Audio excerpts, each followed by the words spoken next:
Hidup bersama antara dua makhluk hidup berlainan jenis yang salah satunya diuntungkan dan satunya dirugikan disebut dengan simbiosis.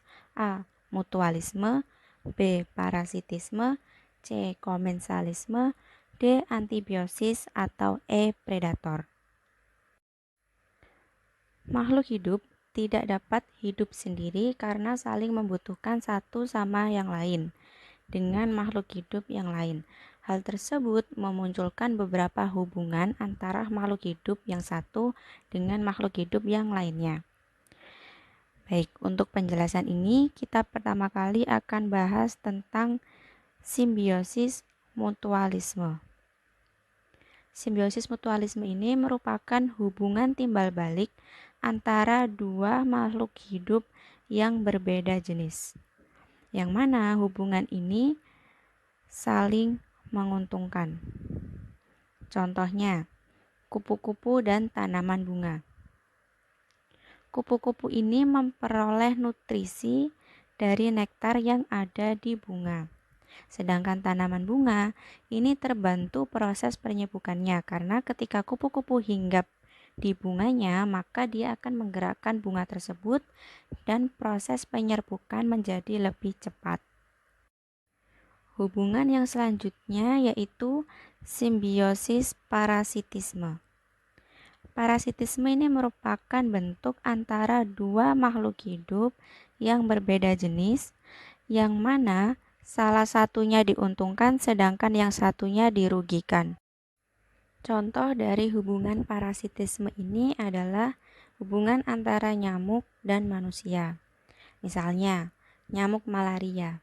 Nyamuk malaria ini diuntungkan karena dapat menghisap darah dari manusia. Tapi, manusia ini justru dirugikan karena dapat menimbulkan rasa gatal, bahkan dapat menyebabkan timbulnya penyakit malaria. Lalu hubungan yang ketiga adalah komensalisme. Komensalisme merupakan hubungan antara dua makhluk hidup yang berbeda jenis, yang mana salah satunya diuntungkan. Namun, makhluk hidup yang satunya juga tidak terpengaruh. Kenapa demikian? Karena makhluk hidup yang satunya ini tidak mendapatkan untung juga tidak dirugikan. Contohnya adalah hubungan antara tanaman anggrek dengan pohon mangga. Tanaman anggrek merupakan tanaman epifit yang hidupnya itu menempel pada substrat makhluk hidup yang lain. Jadi anggrek memerlukan pohon mangga untuk dijadikan tumpangan hidup. Namun, anggrek ini juga tidak menyebabkan kerugian ataupun memberikan keuntungan untuk pohon mangga. Jadi, pohon mangga ini tidak terpengaruh oleh adanya anggrek. Selanjutnya adalah antibiosis.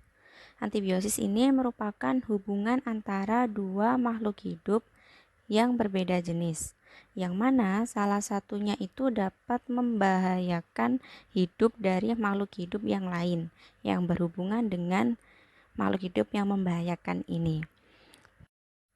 Sebelumnya kita telah membahas tentang parasitisme.